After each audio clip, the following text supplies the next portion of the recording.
What up, man? It's your big K-Rino. Sorry I'm a little late. I'm sorry I'm late. I had to get some things straight, but I'm here.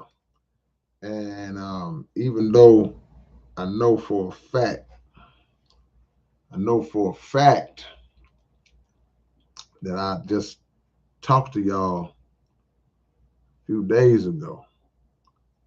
It feel like it's been a long time. That's right, Brian. You are the first.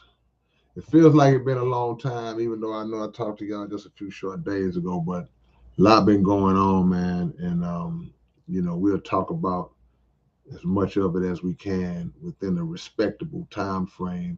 But as y'all know, please hit the like button as y'all come in. Whether you're making a comment or not, whether I can see you or not, hit that like button for your big brother. So the more likes we get, it helps to make us more visible. Then I can randomly pop up on the side on the YouTube screen, and people will say, "Who was that? Let me see what this dude talking about." And then we can grow the community. We can grow the channel. So hit the like button as you come in, and we'll get into it in a second. But again, like I said, it seemed like it's been a while, man. But I know I was on here less than a week ago. The world is moving so fast, so much activity taking place, so many different things taking place that it's actually really hard to keep up. It becomes increasingly more difficult to keep tabs on what's going on, and people steady telling you this and asking you, "Did you know about this? Have you heard about that?"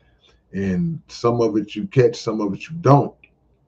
But then you have to take time to kind of sit down and catch up on everything just so you can be up to speed with what's going on, because in my field, whether you talk about actually writing and recording music and putting out records, I got to be up on what's going on.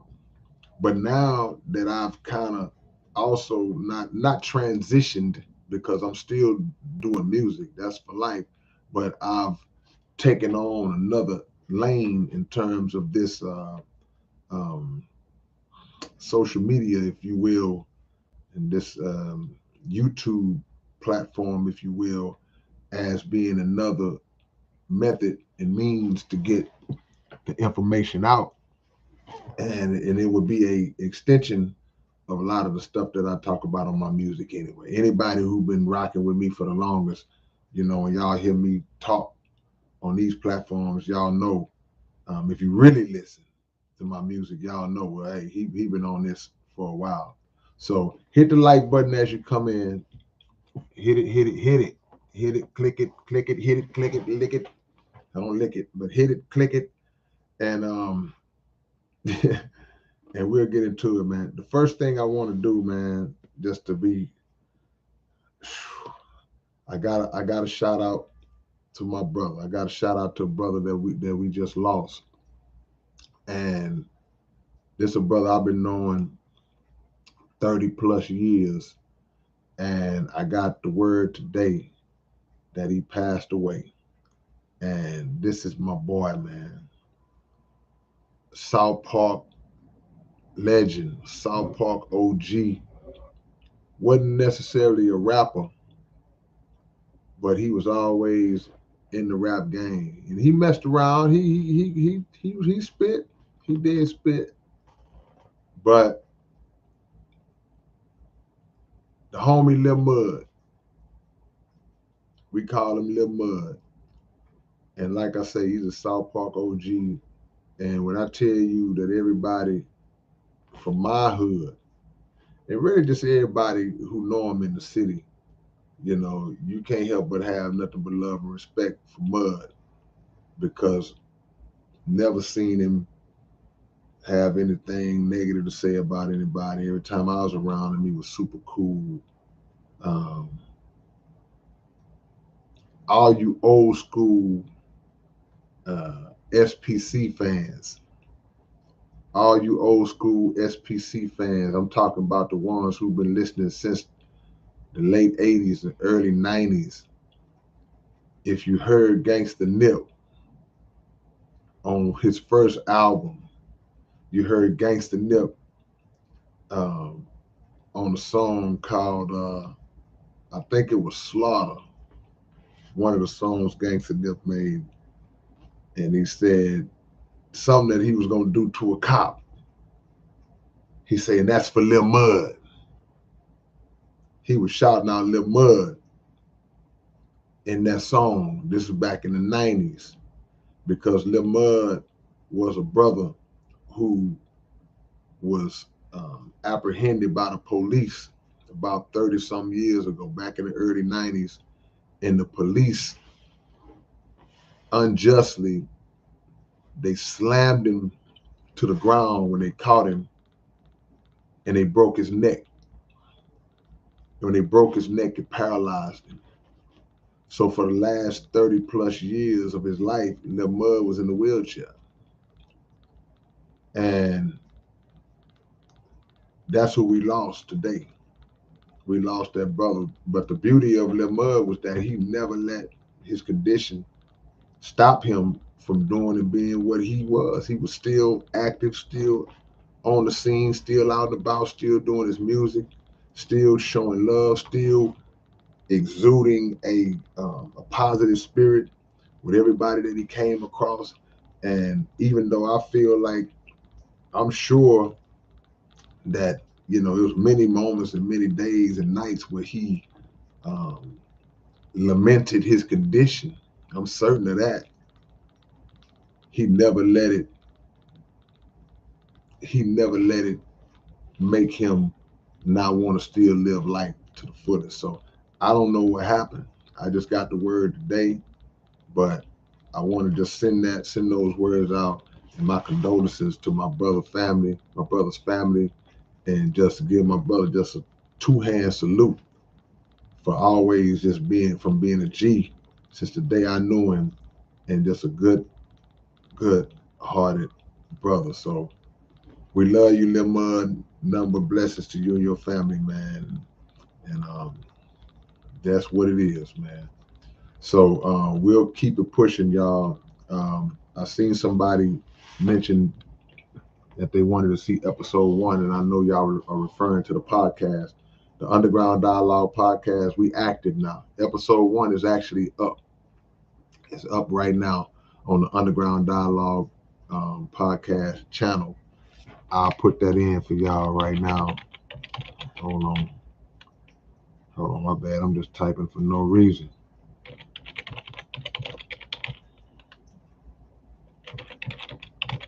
Hold on, y'all. No, I'm a little slow. You go to Underground Dialogue Podcast on YouTube. The first episode is up, and I feel like we kicked it off pretty strong. Me and my brother Keisto, I think we started it off pretty strong, and it's not going to do anything but get stronger and get better, because we plan on having a lot of powerful guests. And the slogan for the podcast, the Underground Dialogue, the slogan is, the name speaks for itself. It's going to be some underground dialogue going on. So y'all to get a chance to see that. But the first episode is up, and it'll give you kind of I don't say a glimpse, it'll just let you know what we do. That's for episode 1. And we're looking forward to dropping them on y'all at least, every Friday, something like that. You'll see a new episode coming up. But hit the like button again. We're going to get into the topic, man. We're going to get right into the topic.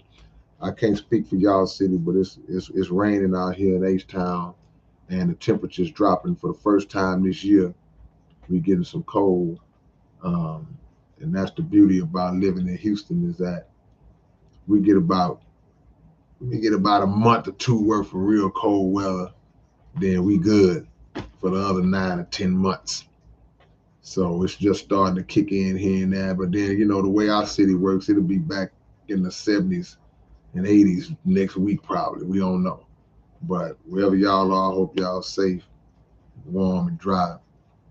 The question that's on the title came from something that I was thinking about last night, because I started looking at how many people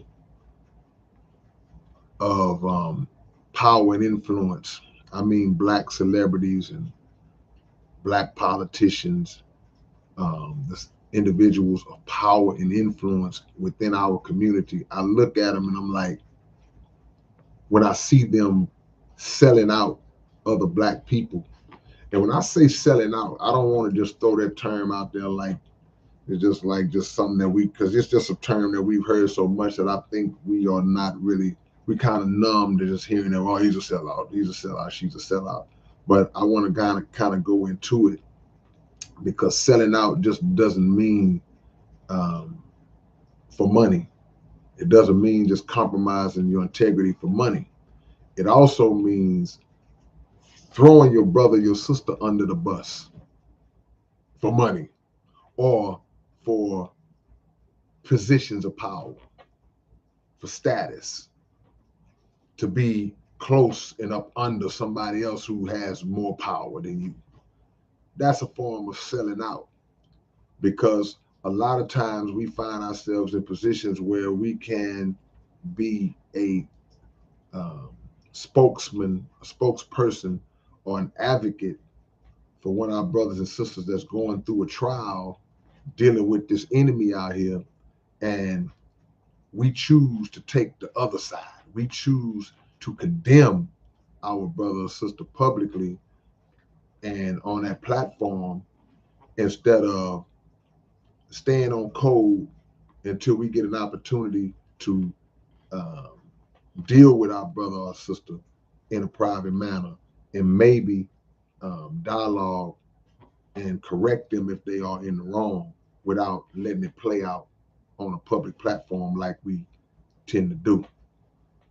So selling out is really a multifaceted word. It has multiple meanings. But when I see it so much, and I'm seeing it so much, man, and over the years in the past, I've seen it so much, it makes me just ask the question, like, man, are people really doing this like on purpose? Because it's one thing if you just don't know any better. If you just like, well, I was blind, I was green to the fact I didn't know. It's another thing if you were tricked and deceived into believing an opinion, or to believing and accepting a narrative about somebody. And that's another thing. Somebody worded it or presented it to you in a way that was deceptive, and you took it like it was the truth. But it's another thing when you 100% know that what a person is standing on is actual factual truth, and you look at what you may stand to gain or what you may stand to lose, and you decide, yeah, I know it's true, but I'm going to get on television and oppose him or her. I'm going to get on television and say, nah, I stand with the enemy. You ain't going to say it like that, but you standing with boss man, massa, all other Mr. Charlie, who, however we old school, however you want to phrase it. So I look and I say, man, people really do that. And I asked the question last time. I was like, man, how do you sleep? How do you live with yourself if you have taken on that type of demeanor, to where the uh, the preservation of the reputation of your brother, your sister, means nothing in comparison to position and compensation that you receive from the so-called powers that be. Um, One of the things that came to my mind, and I've been on this Kyrie thing heavy. Y'all already know I've been on this Kyrie thing heavy, man, because it's like I'm seeing so many people, man, show their true colors. And what I want y'all to understand is that anytime you see something happen on a big scale, want y'all to look at this and remember this. Anything that y'all see happen and play out on a big scale, on a national or international scale, the principles of that thing still apply on a smaller scale in the lives of everyday people like me and you. Because it may not play out on national TV. You may not get sold out. You may not get thrown under the bus in front of millions of people on a social media platform. But it may happen to you at your job. It may happen to you at school. It may happen to you within your own family structure, within your own family, within a household. It could break down to the microcosm of just being in a household, and you will see people that practically live under your own roof turn against you if it means that it will elevate them. So that would imply that sometimes people knowingly and willingly will sell you out on purpose. Now, me being the eternal optimist that I am, I'm a pretty optimistic dude. I try to believe in the best of people, even when sometimes I know this cat might be a little questionable in terms of character. I'm like, man, you know what? And hold on, well, let me say something like that. I don't want y'all to think I'm no sucker or nothing like that. But I'm saying, like, just on initial impact. I mean, I've been knowing you, or I don't know you. I'll give you the benefit of the doubt. Of course, if I see somebody, well, I know this Negro, I can't do anything with him. But for the most part, I'm pretty optimistic, and I just feel like everybody can be redeemed. I feel like everybody got a shot to correct a wrong or a mistake. So it was hard for me to process the concept or the possibility that there are people within our community that would literally say, you need somebody to sell out? I'll do it. And it reminded me, because I had to dig, I had to think in my mind, I said, you know what? They will do it on purpose. If the price is right, or the circumstance of or the possibility of elevation is enticing enough, they'll sell you out. I heard a comedian one time years ago talking about all the things that he would do for money. If 10, $20 million, and if I go, somebody gave me $20 million, I do this, I do that. He just going down and he just making up a list. He just listing out a whole rundown of outlandish, buffoonish things that he would do if given the opportunity to make millions of dollars and be famous. And the audience, they laughing and hollering and screaming and just, it's just the funniest thing they ever heard in their life. Because what happens is sometimes we make the mistake of taking a joke as being a joke. No, that's just a joke. That's just material to make people laugh. And for some people, it is. Some people will come and say, hey, man, nah, man, that's just jokes, man. I didn't mean any of that. I'm a comedian. I'm here to make people laugh. Just like a rapper.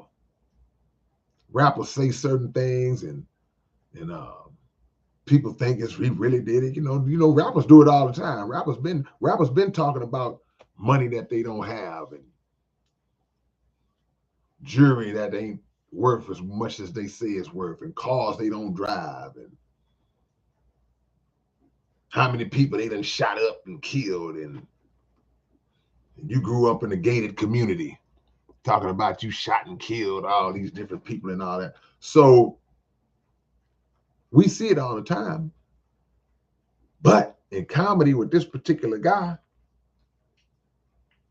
it came to pass years later that he was dead serious because he got into a debate on a talk show with another comedian, and the question was posed, the question was raised about whether the topic was raised about doing what you got to do to succeed minus integrity versus not doing or bowing down or capitulating to BS and maintaining integrity. And the other comedian who had made the joke years ago about what he would do to succeed, he said, this ain't about integrity. This the money game. He said, this the money game. Basically telling the sister that you worry about the wrong thing. Forget integrity. Money means more than that. Money means more than integrity. You can't buy a house with integrity. You can't buy a car with integrity. You can't walk up to the dealership and say, man, I really like that Rolls Royce y'all got out there. How much is it? Then the guy give you the price. He said, all right, man, I want to pay you in integrity. I have an integrity card. I'm going to pull out my integrity card and y'all swipe it. I got $1 billion worth of integrity. You could swipe that card. It's good. It's not going to decline. Unfortunately, that ain't how life works. So some people look at that as you being stupid because you have principles that you stand on, and that those principles will not allow you to just degenerate yourself for money, to degrade yourself for money. And people look at you like you crazy, like, man, you crazy. So that's where the conversations come in about when we're talking about the feminization of Black men in hip hop and other genres, but in particular hip hop, where if we had $1 for every rapper that we've seen put on a dress in the last 15, 20 years, if you had $1 for every rapper that you've seen put on a dress in the last 15 years, how much money do you think you would have?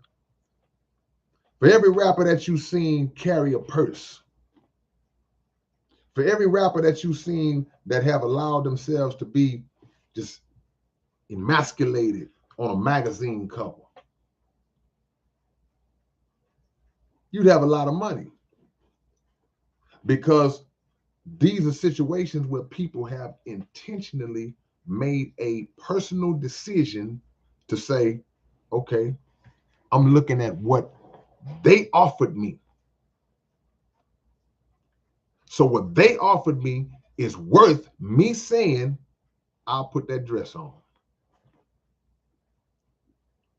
And not just put it on, I'll put it on, stand in front of some cameras, pose in it, and let you put it on the cover of a magazine.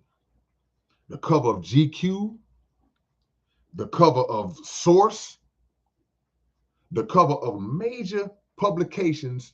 So now you got this brother, this grown man, standing up there wearing a dress. Intentionally making that decision because these devils who control this industry, they get a kick out of feminizing Black male celebrities and stripping away that air of dominance, that air of manhood from them. Who the hell I'm supposed to, how can I look up my favorite rapper got a dress on? I'm crushed.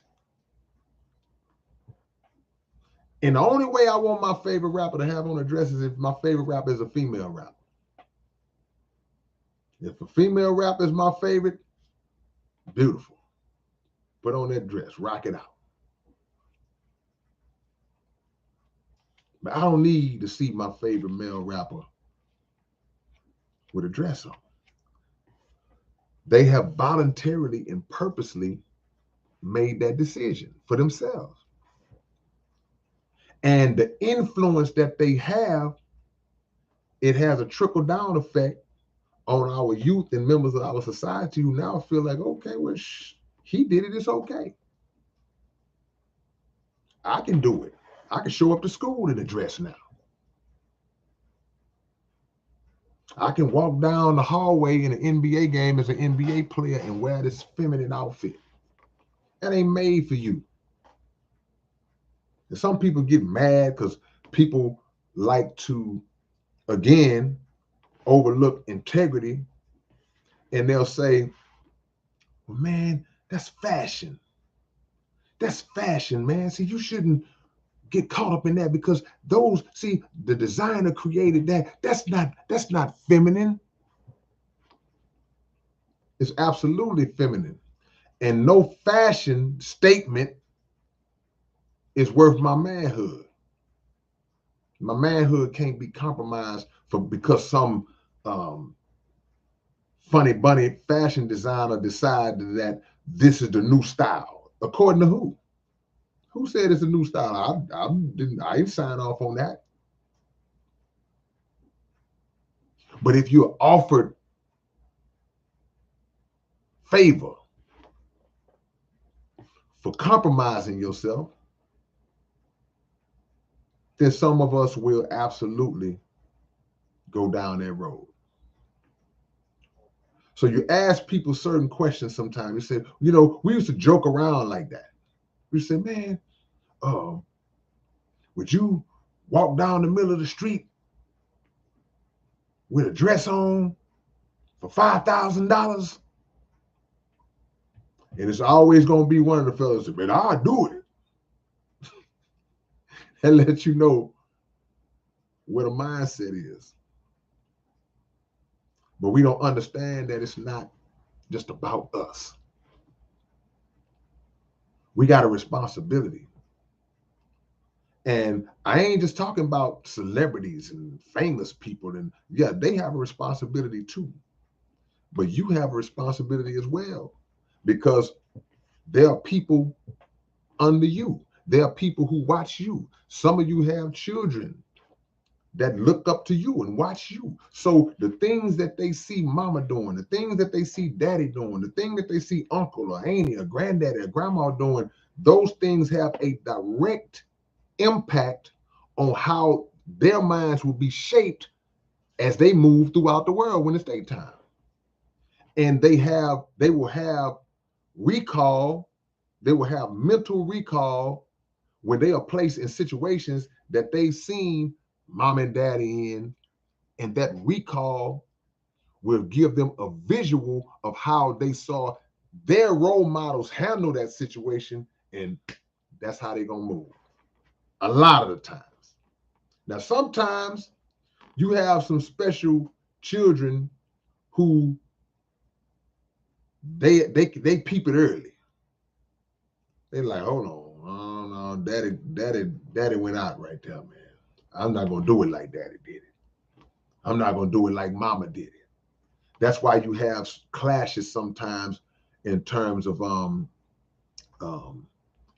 ideologies when it relates to, there may be a parent who, no disrespect to any parent, but sometimes a parent maybe from an older generation, they may have went through life playing it safe because they may have come from an era where they had to play it safe as a survival mechanism.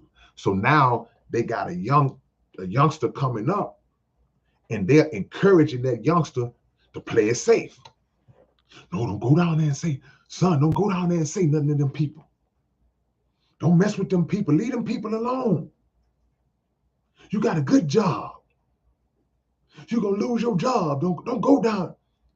But the son is being mistreated at the job. He's being disrespected at the job. He's being subjected to racism at the job.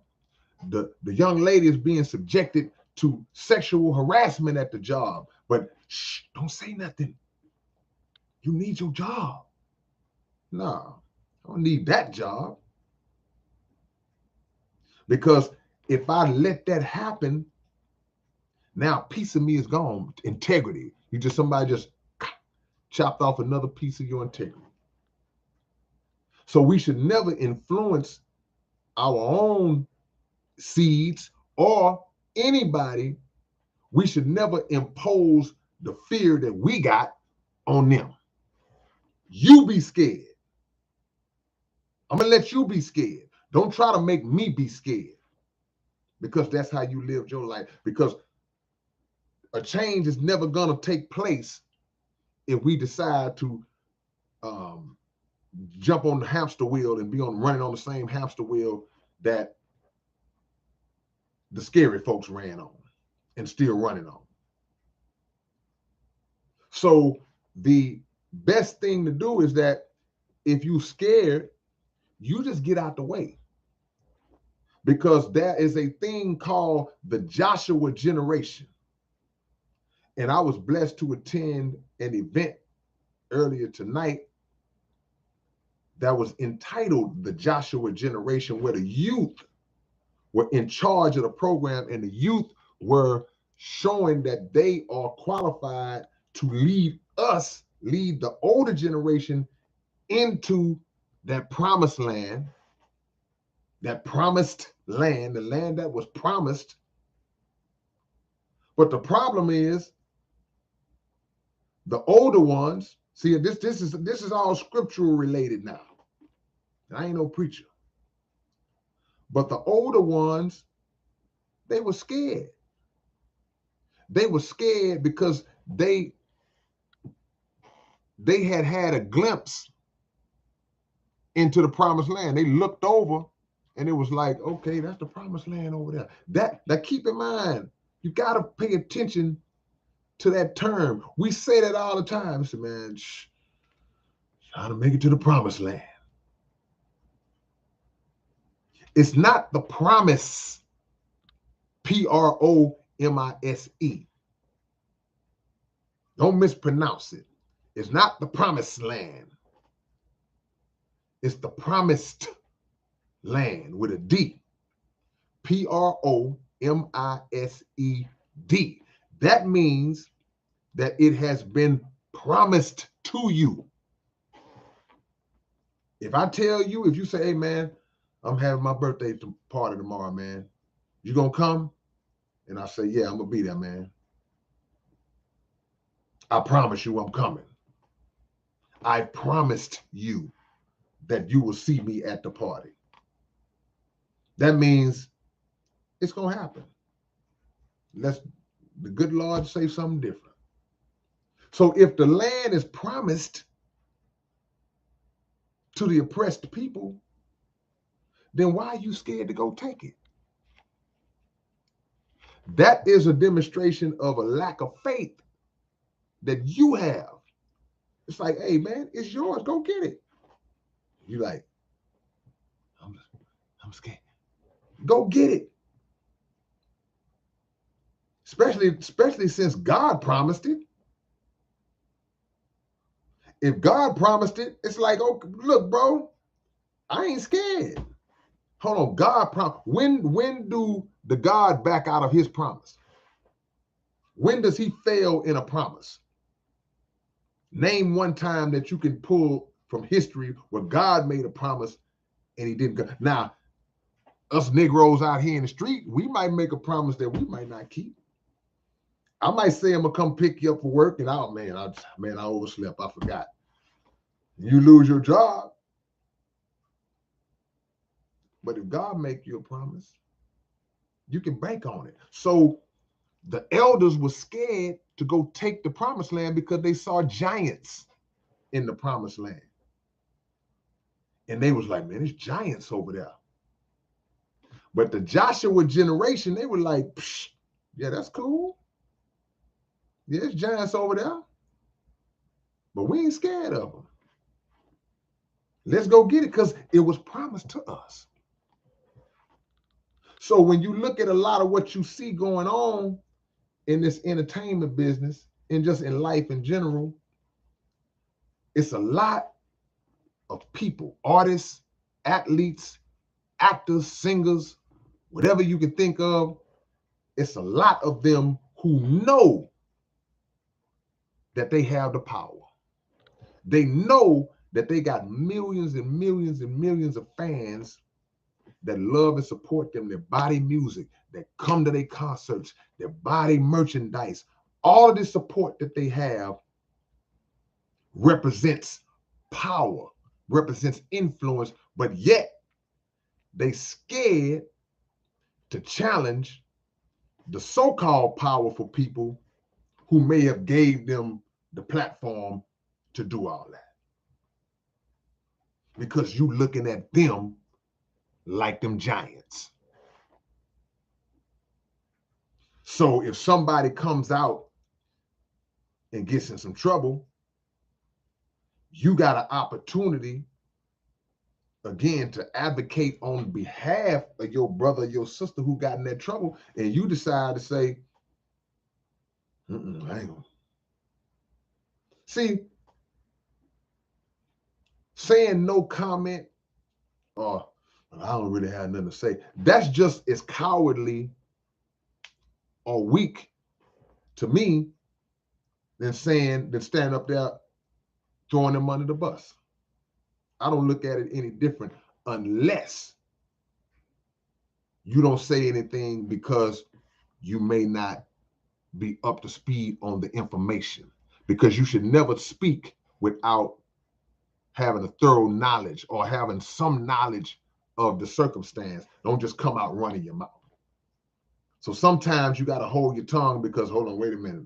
I need to go research this a little bit more before I make a comment on it. But if you know and you scared to speak on it because you don't want to happen to you what you seeing happening to your brother, to your sister, you just sold out on purpose. You went out just like the person who couldn't wait to get up there and shoot their brother or sister down publicly. So I had to wrap my mind around the reality of that. Like, man, that's like a real thing, man. Like, people really do that. People will really step on another man or woman in order to get what they trying to get. Y'all see it. You see it at work. You work with people who will do, you work with people that'll almost get you fired if it means they can get bumped up a notch in the company. You seen it. You seen people who would undercut you to take your woman from you, bruh. Sister, you got so-called friends, and you've been around women who will undercut you to take your dude from you, take your husband from you. And y'all was so-called cool. But she looking at the prize like, I'll sacrifice my friendship with her if it leads me to get to him. See? Sell you out on purpose. Then it got deeper.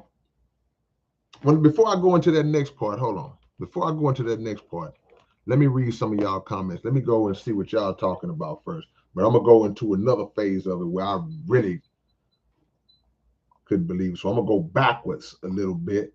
I'm going to scroll back. There's a lot going on here, man. Let me see what y'all was talking about. I don't want to miss no good points.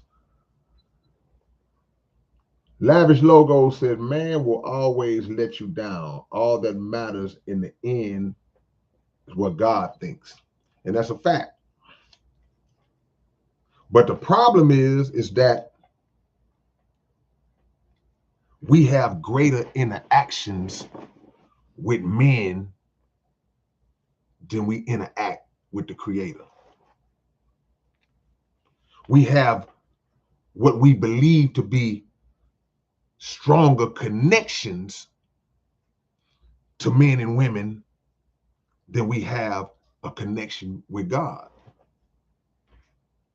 So that's where the disappointments come in. We say, man will let you down. We get let down because the expectation level is so high in a lot of times in individuals who are not worthy of that kind of trust. David Focus says, I think the majority don't sell out on purpose. I think they get deceived by not reading the fine print in their contracts. So it's like you said in your lyrics in Clouds to the Ground song. And that's true. Some don't. Some people are naive. But when you're speaking about the way you phrase that, it makes me think about when you said deceived by not reading the fine print in their contract. That's something that I look at as you saying being exclusive to an individual. You can't sell yourself out. It's like we talk about the brother that wears the dresses and all that different stuff. But I'm talking about also now you spreading it to other people because you are condemning other people. You may never put on a dress in your life. You may not have ever sold yourself out personally, but you was at a fork in the road where you had a chance to really stand up. Like, see, you see all these cats that they put the mic in front of that had a chance to really stand up for Kyrie. You had a fork in the road at that moment. You can go left or you can go right. And most of them chose to go to the left. Most of them chose to go to the left. And some don't know no better, but a lot of them do. They scared to lose their position. Scroll down a little bit more.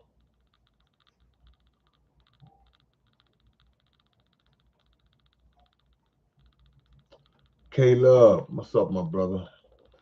Man, I saw a video of guys discussing if they would do something YouTube won't allow me to type to another man for $1 million. One of them didn't think twice about saying it. Well, yeah, man, it's amazing. It's people you know that you would be surprised what they would do. See, look, I saw a guy, I'll never say his name. I would never put him out there like that. But and then y'all have no way of knowing who I'm talking about. So, but he put a post up one time and he phrased it like he was joking. But he was saying, like, man, what I gotta do to get a record deal? Do I gotta do some things to some male executives? I'm just talking around how he said it. To get a deal? If that's what it takes, man, I'm ready. So he phrased it in a joking way, but it's just something inside of me that makes me feel like if you bold enough to crack a joke like that, I believe you'd actually do it if you was put in a situation. Better be careful, man. Because you are, what's the scripture? Somebody in here, I know we got some good old down home church folks in the chat. I ain't no preacher, man. I'm just a regular dude who knows some stuff, been taught some stuff. But the scripture says, what does it profit a man to gain the whole world and then do what? See if y'all know. See if y'all heathens know. What does it profit a man to gain the whole world and then do what? See? Because there is a thing that we have to get an understanding of in this life, right? We have to understand the concept, or we have to grasp the concept of playing the long game. What's the long game? The long game means that you are living on principles that, even though it may seem to be a little more difficult, a little more struggle, the process may be a little tougher for you to get to where you get. It's taking a little longer, but you staying focused and set on your principles. You're not compromising yourself to skip the line. You're playing a long game, because when you reach your goal, playing the long game and standing on your principles, then there's no type of scenario that can come at you years down the line where somebody can pull out a card on you about something you did that you're not proud of 15 years ago to get you where you at right now. Or even if it's not something that you did that you ain't proud of, it's just the fact that you took a deal, or you danced with the devil. What they said on Batman? Do you want to dance with the devil in the what? The pale moonlight, or whatever he said. You danced with the devil in terms of you went and got something from him that he was going to call you on later on. You was going to be called on to do something later on. Oh yeah, yeah, I'll give you the money. Yeah, we'll put you out. Just I'll get with you later on. Oh, don't worry about paying me now. You'll pay me later. So now you way up here, and then the devil come knocking. And I ain't talking about no devil, no fairy tale devil. I'm not talking about no pitchfork packing entity that we've been made to believe. Oh boy, the devil is busy. What devil you talking about? I'm talking about a dude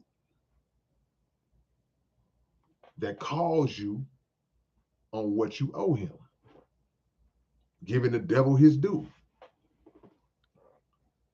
So now you at the crossroads. Man, what am I gonna do? Well, who put you in this position, man? Remember when you came to me? All right. Where are the panties? You got to stand up there with some panties on. You 6'3", 215, big, cut up. Now you got to model some panties. You got to do a Victoria's Secret commercial where you got on a pair of panties. Because if you don't, they're going to take everything you got from you somehow.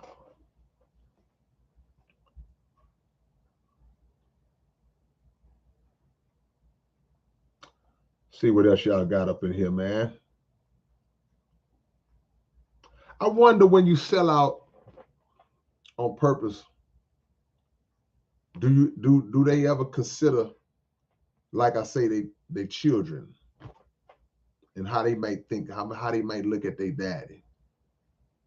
Because children are more observant than what we give them credit for, and they understand more than what we give them credit for.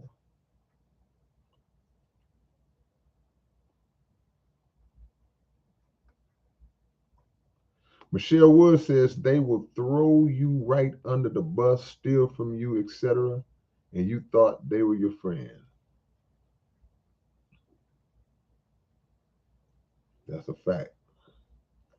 Nayeli says, you really gonna see people on top of people on Black Friday. Nothing like destroying one another for useless materials. Yeah, unfortunately, it's getting to that time of the year where getting that cheap big screen TV is worth more than somebody's life. They'll run over a baby.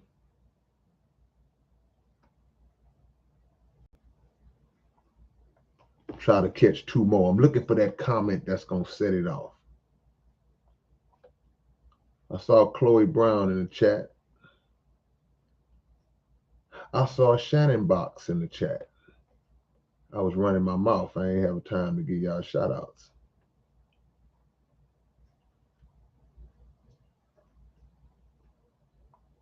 Let's see.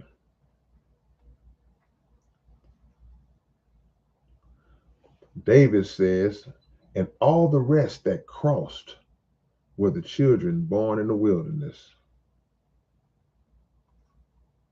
All right, let's get into the next part of it. Let's get into the next part of it. Now, another thing that we have been hearing about for the longest time, and I'm going to give my opinions on this when we talk about selling out on purpose.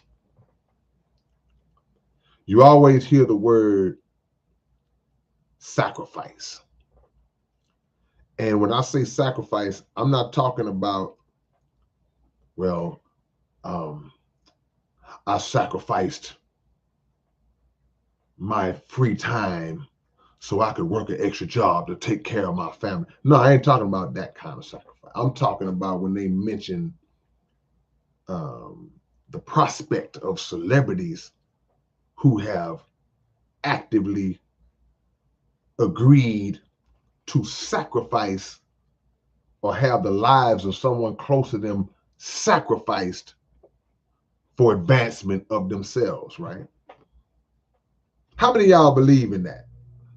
Let's get a poll. If you believe that certain celebrities have actively participated or agreed or signed off on some of their own friends and family members being just whacked in order to advance in the industry, do y'all believe that that's real?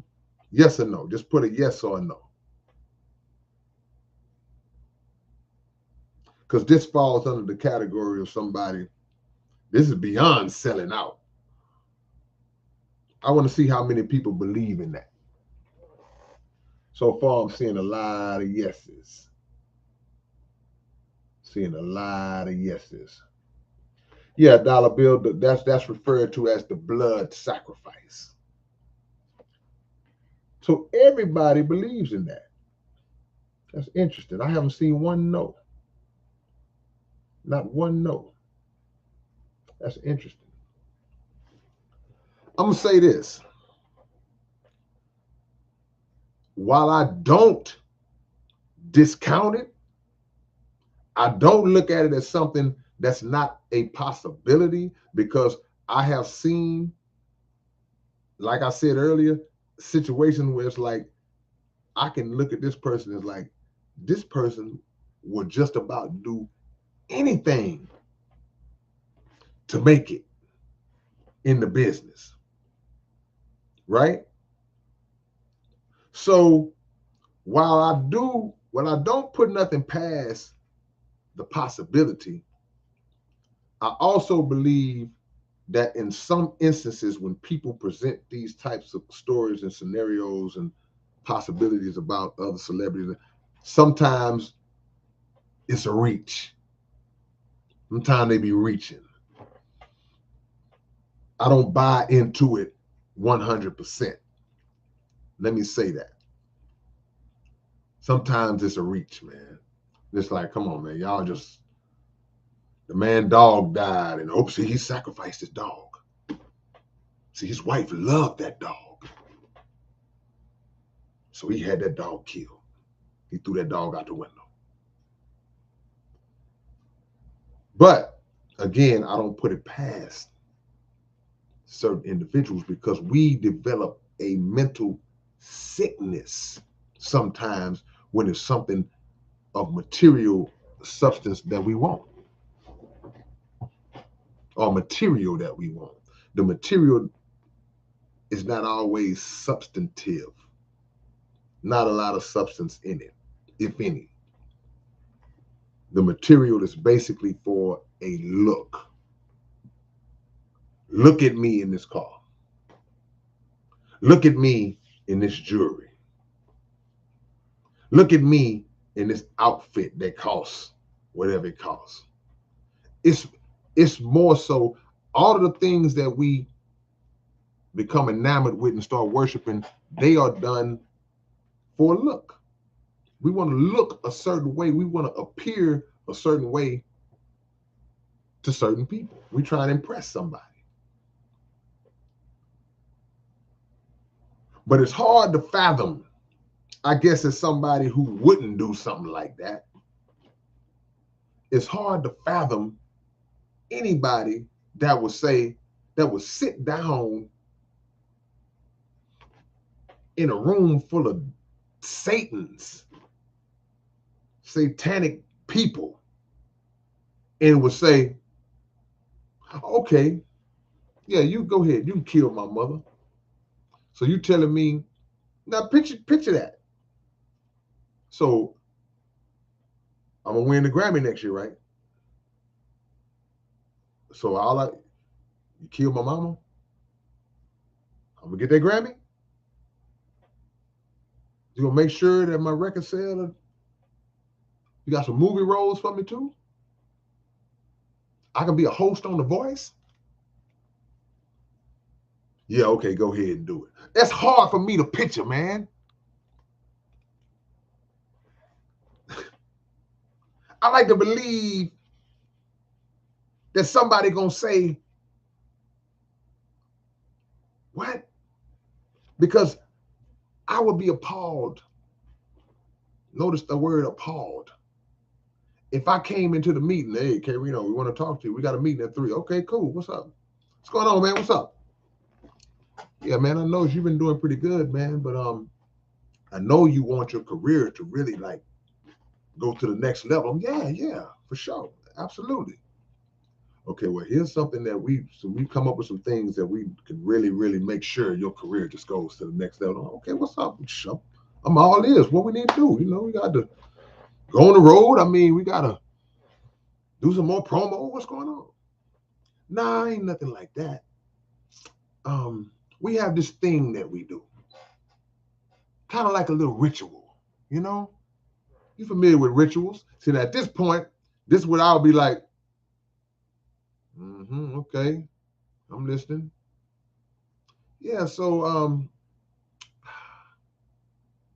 how old is your grandmother? She about 80.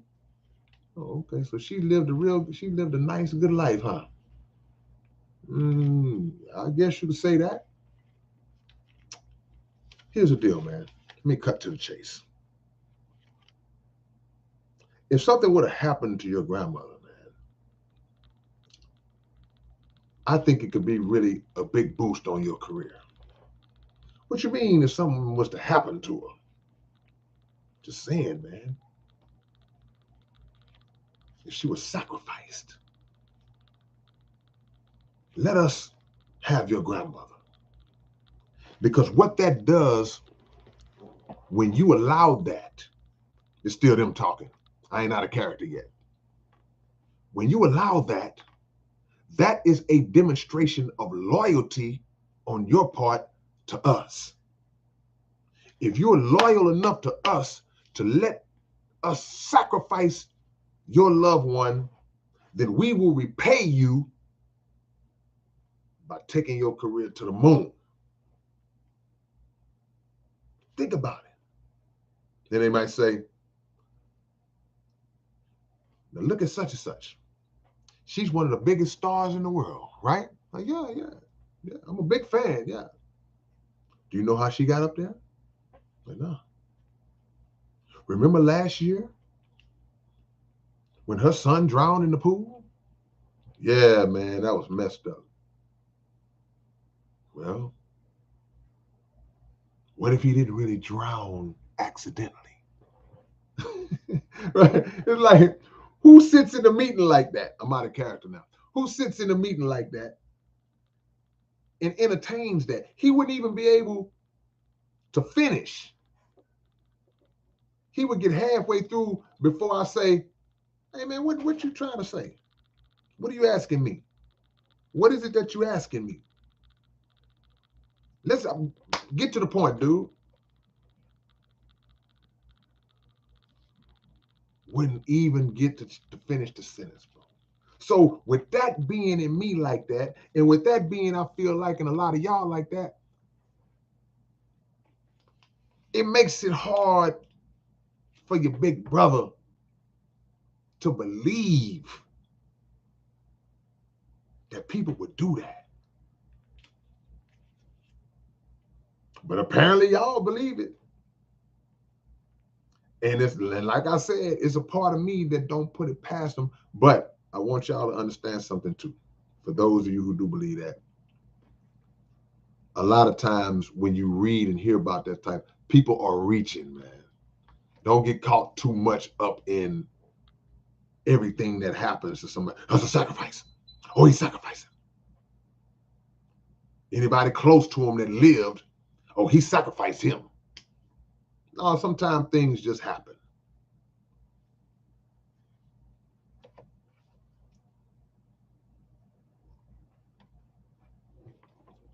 Kayla J says, Emmanuel, he probably just hasn't seen your question.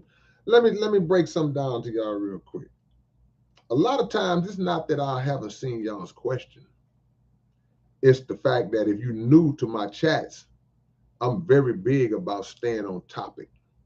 So sometimes when somebody's new, they don't understand, and I have a title of what we're talking about tonight on the screen or whatever, and somebody comes in and asks me a question that has nothing to do with what we're talking about. So I typically don't answer those questions until I do open topic. So if there's two scenarios where, like I say, if I don't answer it, a question I sometimes I didn't see it, because sometimes there are great questions that are on topic, great comments that are on topic, and I miss them and I see them later. Or we're talking about um, Ronald Reagan's next door neighbor. That's the topic. And you want to ask me about LeBron James. You want to ask me who's my favorite batter. That ain't how we do it. We stay on topic. So when I do an open topic, then that's when you can just ask me about this song or that song or this or that. But if you did not know, I'm going to give you the benefit of the doubt, Emmanuel, and I'm going to answer your question. Yes, I am a Muslim. So there we go. So let's get back on the topic and let's ride that out. That's your one pass. That's your one voucher, your one token. We're going to stay on topic. Is that safe and sane? Says, I guess it's a matter of how you see what selling out means to you. Well, I think in 2022, it's pretty clear cut to most people because Virtuous Viking, what does it even mean to sell out? So both of y'all kind of hit the same kind of point practically at the same time. So there are people who may not understand what it means to sell out another person on purpose. Okay. You, Virtuous Viking, and Safe and Sane, y'all start a business together. Y'all are friends and y'all start a business together. Y'all are business partners. You don't have to be friends to be business partners. Y'all start up a business together and y'all are valuable, equal partners in this business. And then one of y'all comes across a person who's interested in investing in your business. And they're like, hey, man, I think y'all got a good thing going on. And da da da da da da. Y'all meet with them. They ready to break bread. They got the money. It's legit. They can take you to the next level. But the investor tells one of y'all, tells Virtuous Viking, hey, man, can I talk to you? Your boy's safe and sane, man. Smart guy, but I'm not feeling it, man. I don't know if we'll really be able to move forward with him. There's some things I see in him that I don't know if it's going to work. You like, for real? Well, that's my partner. We've been together. Yeah, I know, but I don't know if we'll still be able to do the deal if he's involved. But I'll tell you what, if you just come in, we can get a guy that does what he does. Follow me. We can get a guy that does what he does, and we'll invest the money. We just got to cut him out. And on top of that, we'll give y'all an advance and some operating capital to work out. And then you take the deal. What is that, chat? What just happened? Somebody drop it down in the comments. What just happened?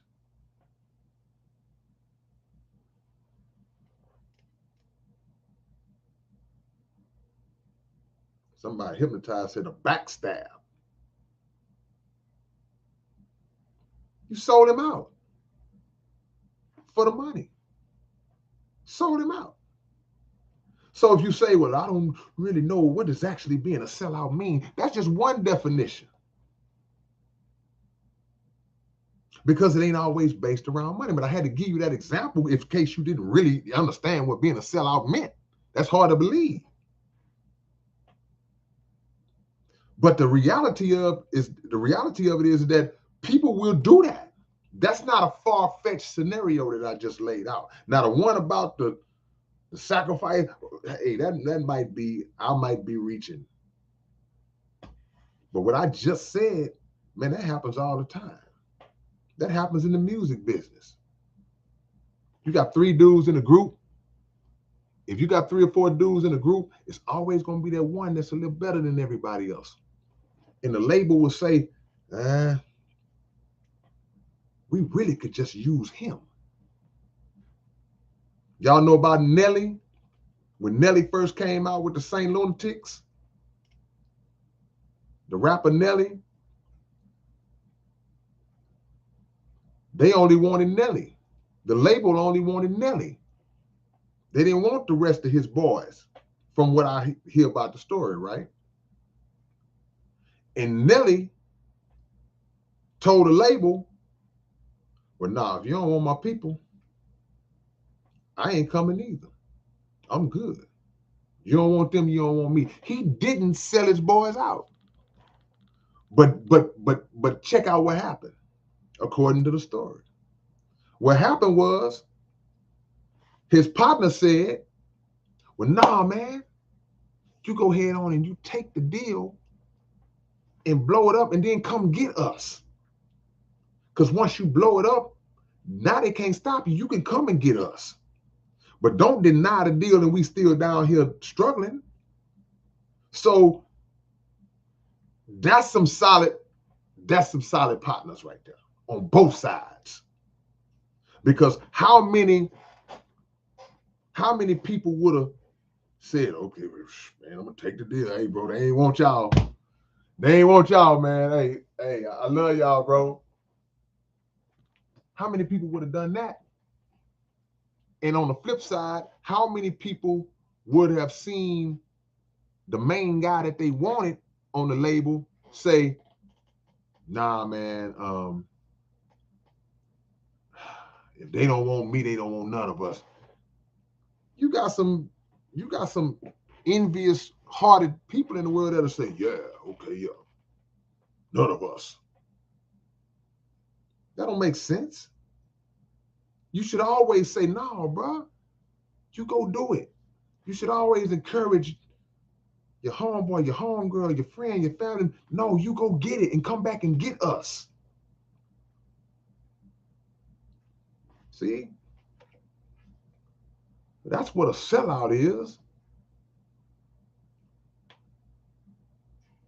But it ain't always about money.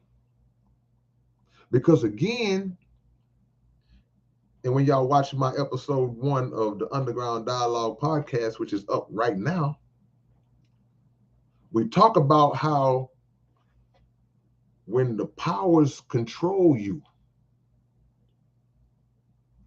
black people, they will put one of us in trouble based on something we may have said or done that offended them.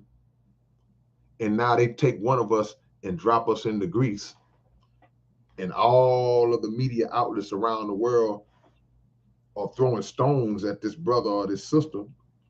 They go get several more of us to come out against him or her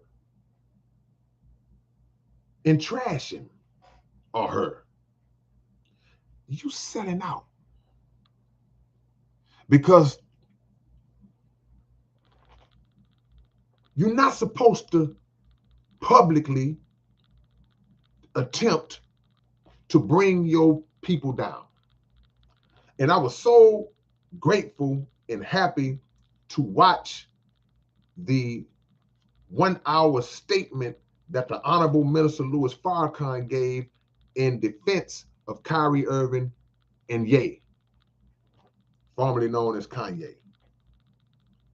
And regardless of what you think about either one of them, we're speaking about the truths that they told in reference to the Jewish community, right?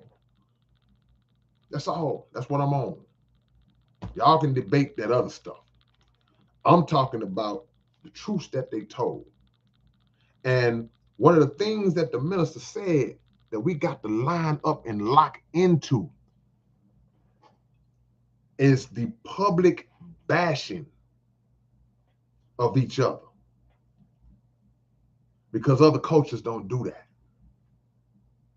And if they do break the story, they'll break the story because they got to break it. But they ain't just going to lean on the story. 1 week later, we still on it. 2 months later, we still on it. Fell asleep on it. Woke back up, we still on it. They don't do that. We only do that. We got to stop. And we got to set it up to where if one of us does something that's displeasing, not to them, to us, then we got to call them in the room, man. We got to privately call them in the room and have a dialogue where we can correct or make them understand where they were in error in what they said and what they did and in the detriment that it has on our community by doing that. But we can't sit back and forth and throw these darts at each other while the enemy is sitting up like, got him. Jay Hernandez, I appreciate the love, man. Salute to you, Jay Hernandez. Thank you for that donation. Nothing but love. See, the one common theme that a lot of these people have that will go and just sell us out on purpose, man, they are paid extraordinary amounts of money by Jewish powers. 10 million a year. Talk about sports. 8 million a year. $100 million over a period of years to talk about sports.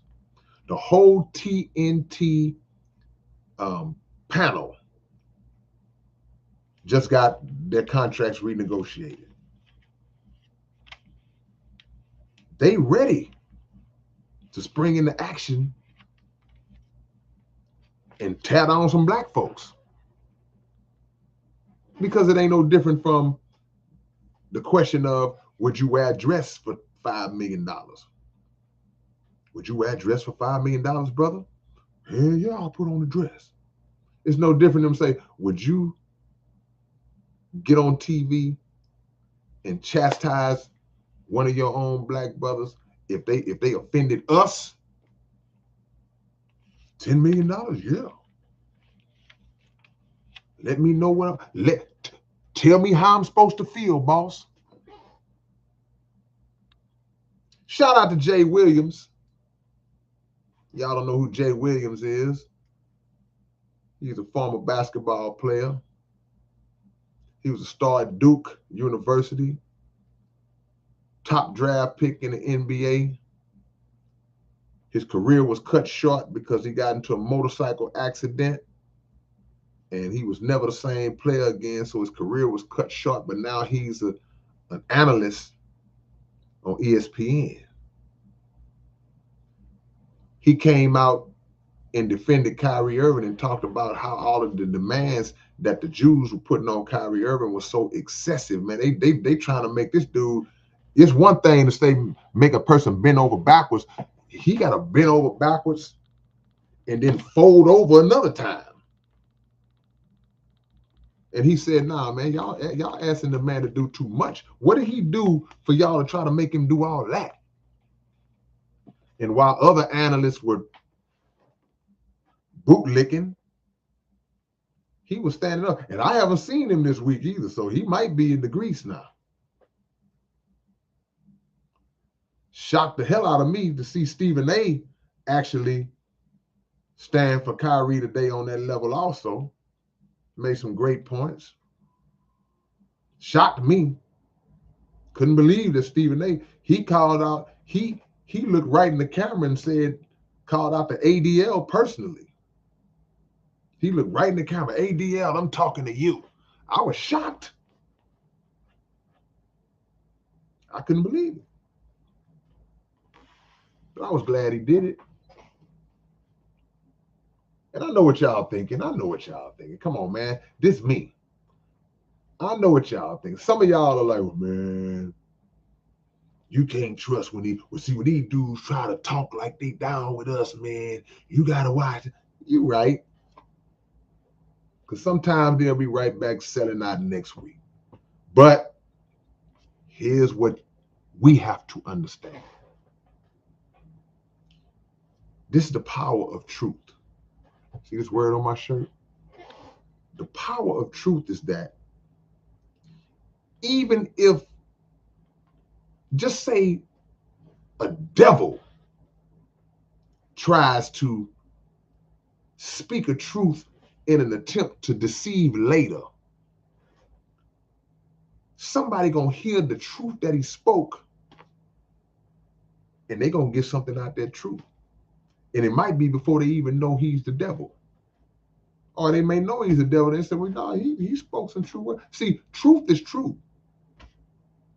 It's up to us to choose what we do with it and how we take it and process it and how we use and how we learn how to sift through the BS in order to pluck out the truth.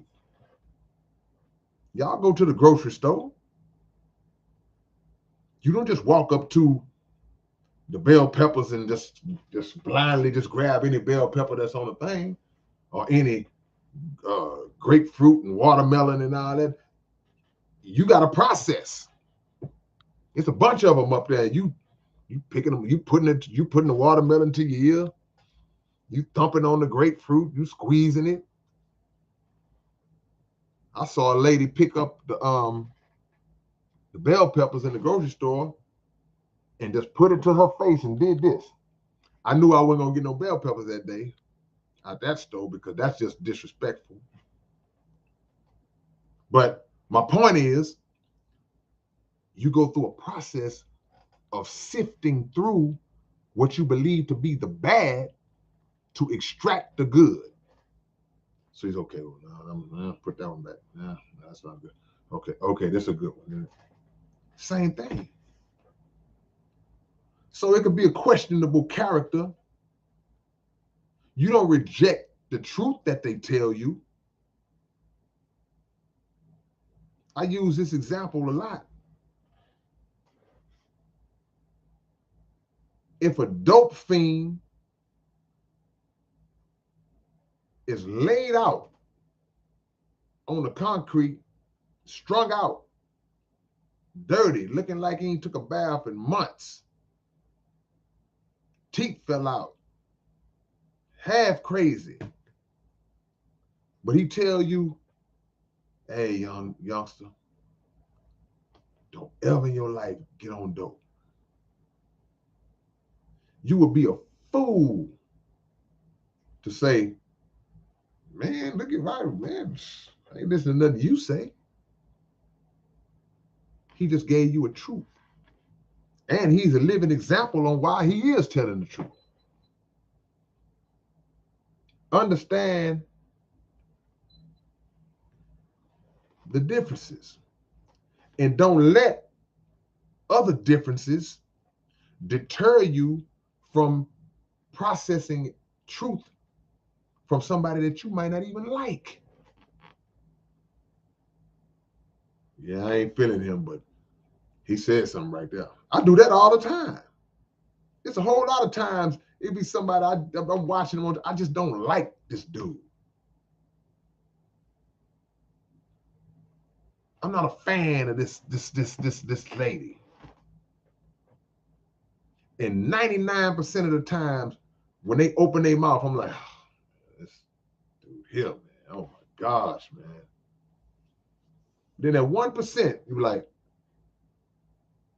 okay, yeah, hey, you gotta bear witness to truth when you hear it. It don't matter who it come from.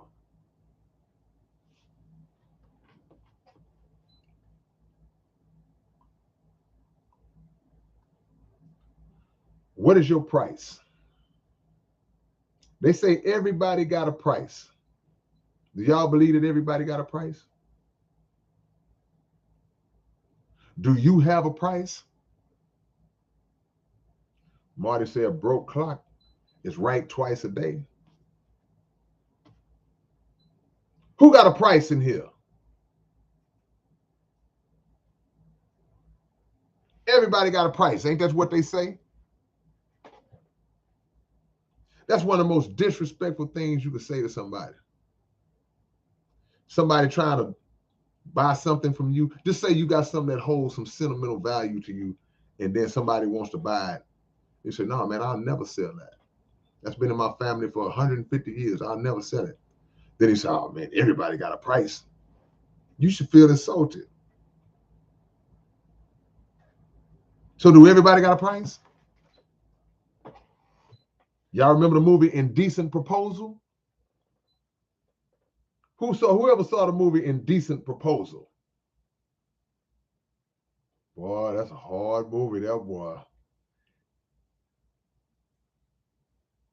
Hold on, I gotta do this. If you just put yes or no if you saw Indecent Proposal. Everybody, please. I need to do a poll. Just yes or no. If you saw Indecent Proposal, yes or no. Please. Okay, I'm just counting. I'm counting the no's. Okay, because I'm giving y'all some homework assignment.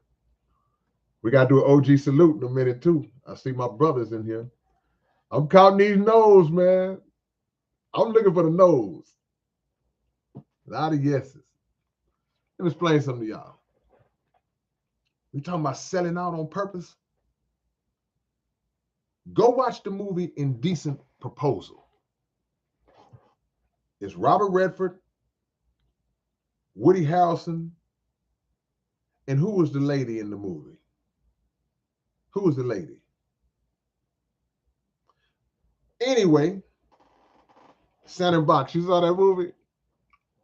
Look, go watch that movie. And if you bad enough and bold enough to watch it with your spouse, whoo, boy, y'all might get into an argument that night. You might find out who you really married to that night or in a relationship that night. That movie will divide families if if the family ain't solid like that. That's your homework. Go watch Indecent Proposal, because some of these things, these movies and stuff that we see, it makes us ask those kinds of questions. They create the atmosphere to ask these kinds of questions. Would you do it? Y'all know how the sisters is. Y'all sitting there watching that movie. Well, we the same way. And then the question come up of what you do. It's like, and then she's sitting right there. And you were like, and she like, if she look at you like, I don't know. Hey, but look, man, we gotta do an OG salute, man. My brothers in here, one of the original South Park Coalition members, man, from day one. 30 plus years, 35 years he been in the South Park Coalition, and the South Park Coalition ain't but 35. My brother Rapper K, man, we need OG salute. I want everybody in here to put up a peace sign, a power fist, a salute, a 100, a strong arm, there's something to show some love, whatever kind of emoji you got that represents love and respect. Y'all put it in for my brother Rapper K, man. Y'all do that right, rat, R-A-T, rat now. Hit that thing for my brother right now, man, and show some love for my brother Rapper K up in this thing, man. SPC from conception, when the SPC was a baby, was a fetus, when the SPC was an embryo. Yeah, y'all show my brother some love. LB says stand with Kyrie. That's right. And look, hit the like button, man. Give me to 100 likes before I burn out. Give me to 100 likes. If you haven't hit the like button, click it right now. Let's get to 100, man. Can we make it to 100? We ain't that far away. And also, I want to let y'all know who may have just come in the chat. So go subscribe to the Underground Dialogue podcast. Man, y'all put me right at 100 quick. Go subscribe to the Underground Dialogue podcast right now. The first episode is up. Soon as I sign off of this, y'all go watch the first episode. Yeah, y'all keep showing my brother Replicate that love. See? Go watch that movie, man. That movie, boy, woo, this is what we own. Because this is the point of the movie without giving it away to the people who haven't seen it. The point of the movie is that, hold on, I'm put the title so y'all won't forget. The point of the movie is that when you sell out, when you first coming in, you are visualizing a prize or a reward that you feel is worth the sellout move. But typically when you get on the other side of it, when you finally get that so-called reward, it ain't what you think it is. You're not happy with yourself. It ain't. The requirements don't end after one sellout move. You think, okay, no, you thought this was just one time? No. We're looking to you to be this person every time we need you to be this person. You're going to be the one we put out front every time. Every time. You are always in debt to the devil. You don't never pay the devil back. The devil loaned you $1. How you still paying on $1 9 years from now? You keep giving him $1. Yeah, but see, that dollar you gave me, there was some interest on that dollar. You never pay the devil back. And it's hard to get back that soul, man, that part of you that you lost when you throw your homie under the bus. hard to get that back. So I couldn't believe that people really do that. I was like, no, man, people don't really do that. But people will risk it all. Y'all can have it. Y'all can have my mama. You can have my children. I'm finna be up. I'll be all right. I'll start me another family. Really? Really? Chrissy Babe, Tina Peter OG. You know I gotta hit you with it.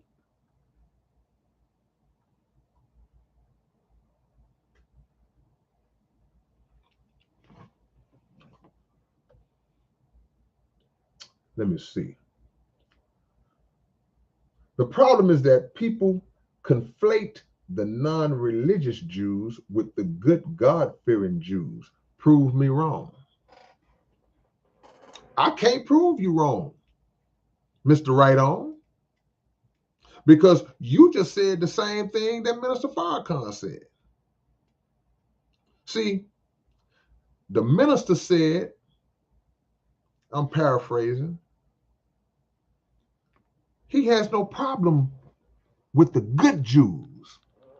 That's the term he used. He said the good Jews.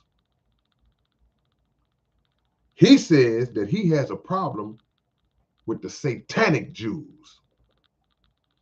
So you absolutely right.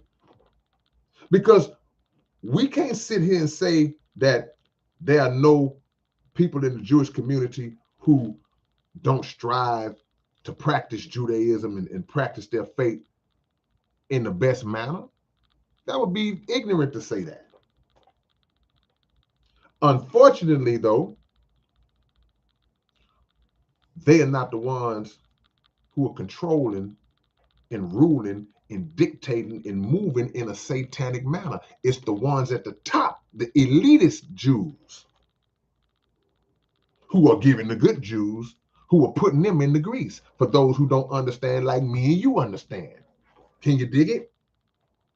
So I don't have a problem with that comment that you just put. And you said, prove me wrong. I can't.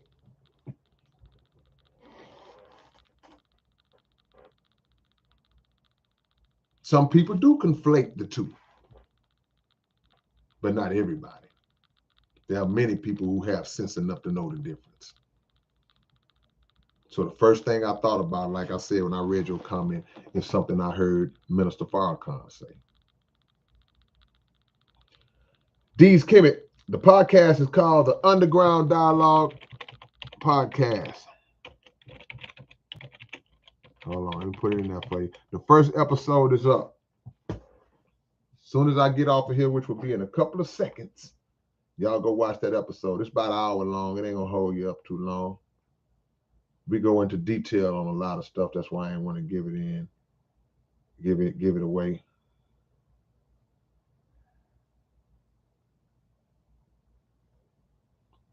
Couple more.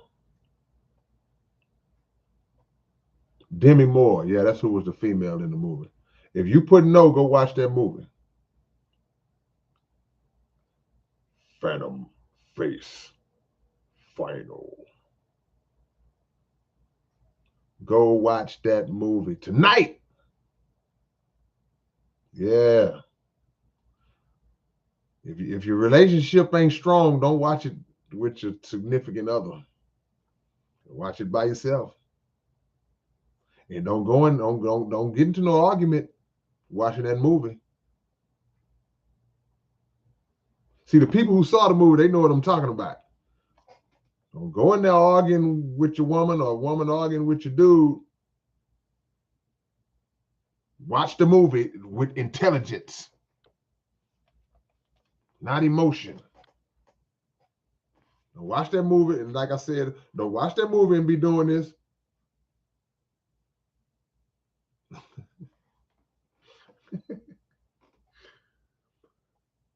The real Hungry Joe say can't watch it with my wife. Don't okay, well, you know your situation better than us. If you can't watch it with your wife, don't watch it. Better watch it on your own time, bro. Because I would hate, I would hate for a movie that I suggested to be the cause of a breakup. Because somebody gonna ask, let me shut up.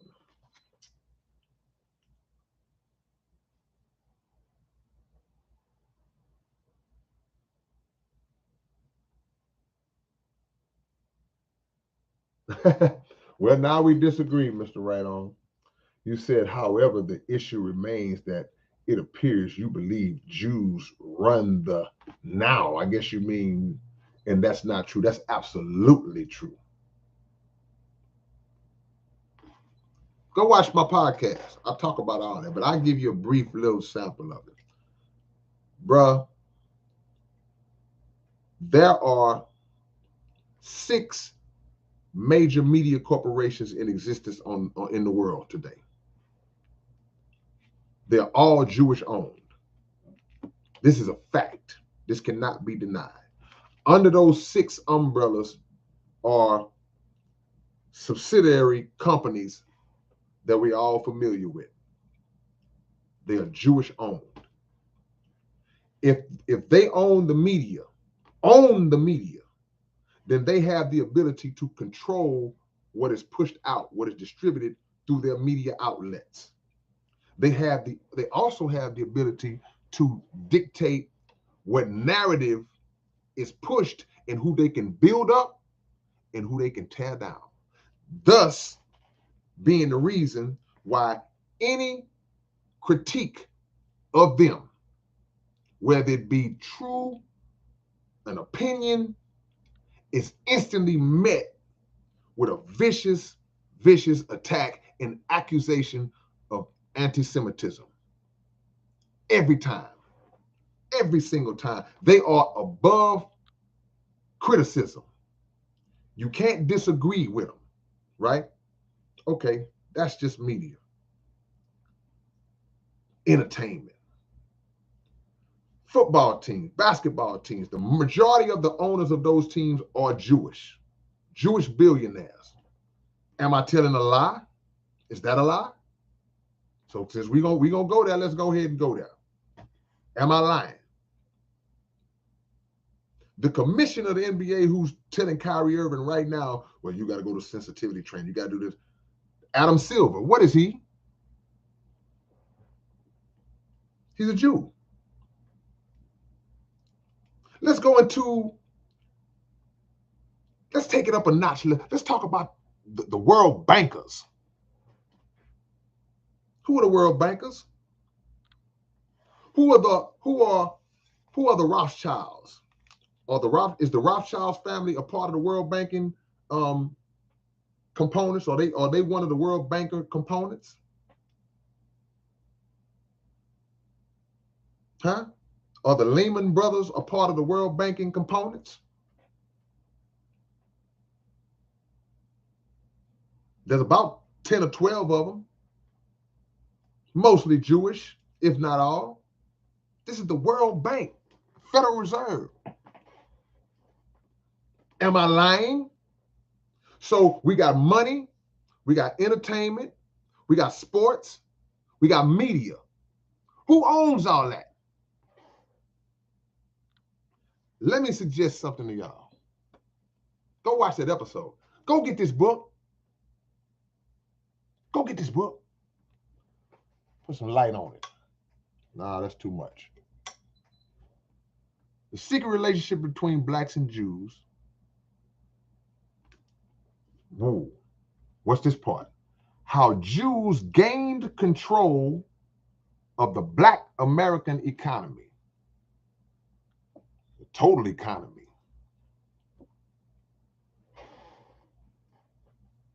I'm just saying, we're not gonna tell that lie, man. We're not gonna let that slide, bro. We're not gonna let that ride, bro. You're not gonna sit up here and tell me that the Jews don't own everything. Who owns Facebook? Who owns Amazon? Who owns YouTube? What are you talking about?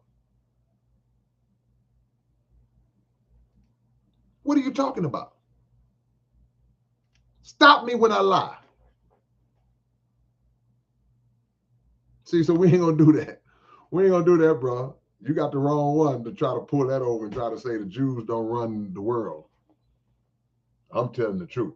That's why, man, go watch the episode, bro. I'm about to do the whole episode on here. I'm putting it down again. Go watch the episode.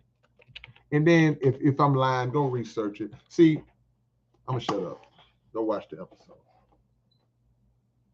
What the world needs now is love, sweet love.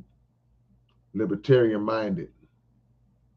That's the only thing that there's just too little love. Whatever we do, we get success. Are you Jewish? When you're saying we, are you referring to you being a member of the Jewish community? Excuse us for not being murdered. That has nothing to do with what I just said. Has nothing to do with what I just said. I don't know what you're talking about. Excuse us for not being murdered. By who? You making mockery of murder? Whose murder are you mocking? When you say, excuse me, excuse us for not being murdered. Because according to what I know about history, and according to what is pushed by the Jewish community themselves, there was a significant murder, mass murder of Jewish people that took place in history. Do y'all know what that's called? What was that called? What was that referred to as? Do anybody know? Anybody know what that mass murder of Jewish people? Thank you, Dees. So you're saying excuse us for not being murdered? I mean, what do you mean? You know, are you dismissing the plight of your own people while trying to make mockery of who? I guess you're saying black people getting murdered. I don't know. Come on, man, you got the right one, bro.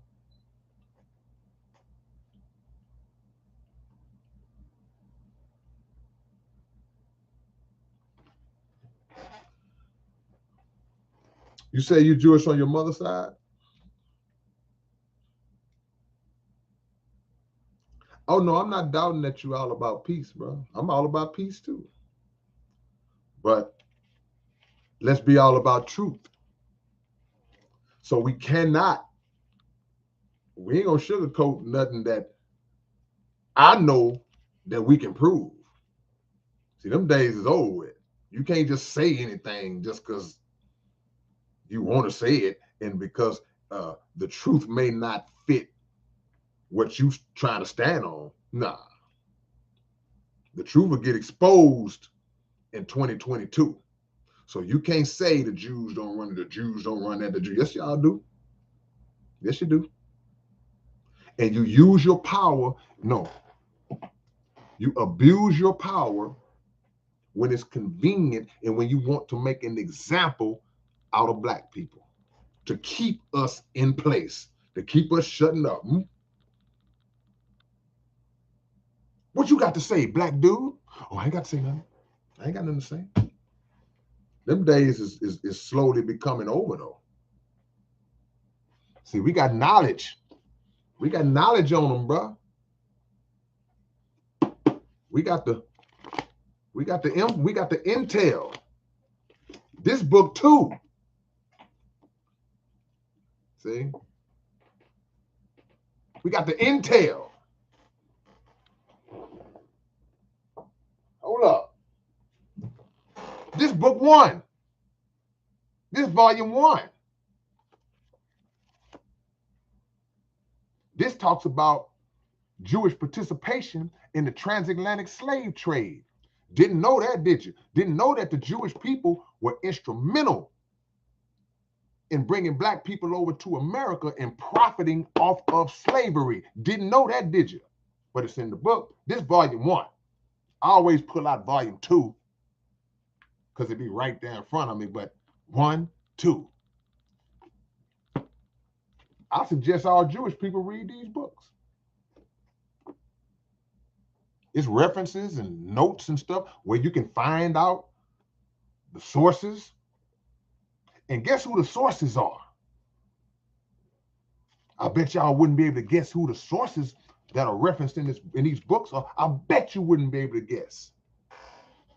Y'all think black folks came up with this stuff, huh? You think these are books full of stuff that black folk, we just came up with and said, yeah, let's just say what we gonna say.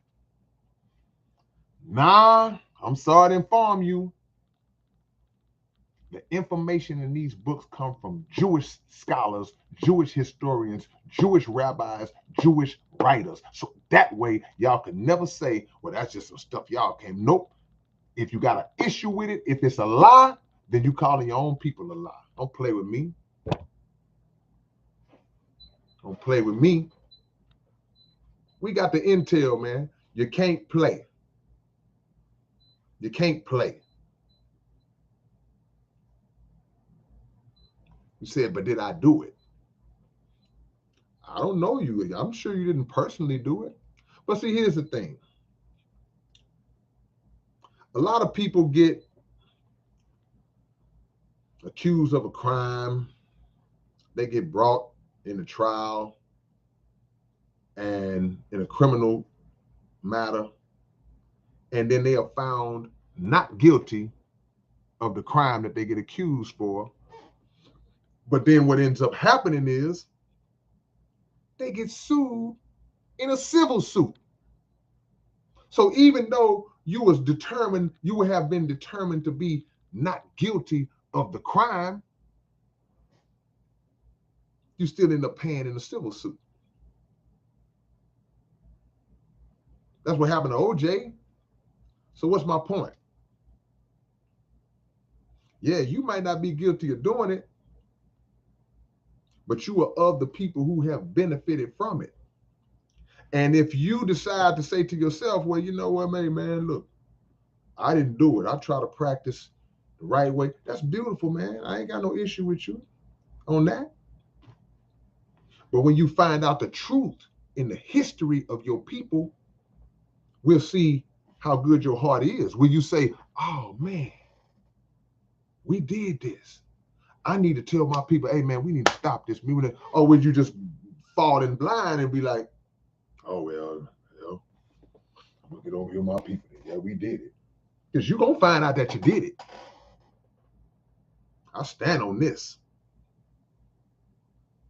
Mr. Farrakhan is a beautiful teacher, man. Boy, y'all better quit playing with me.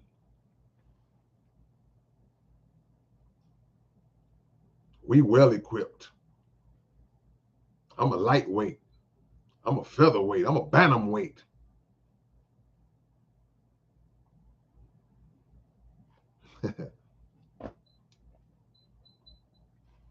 So, real quick, man, I'll keep saying I'm finna go. So Kyrie Irving comes out and says, hey, man, I know the truth. I know where I come from. And he's basically saying that, look, respectfully, because I'm trying to learn from my minister, respectfully, the Jewish elites, members of the Jewish community, have falsely claimed that they are the original Jews and God's chosen people. Respectfully, that's just not true. That's not who you are. Sorry. You stole a birthright from us. Stole it. It's not yours. You are currently descendants of Europeans who converted to Judaism because they didn't want to get in the middle of a war between the Muslims and the Christians at the time. So they was like, I ain't with either one of y'all. I'm over here. I'm a Jew. But you're European. You're not Semitic. They can't make me apologize. The Semitic people look like us. Go watch the podcast, man. Let me shut up. I'm out of here, man. Much love to y'all. Peace.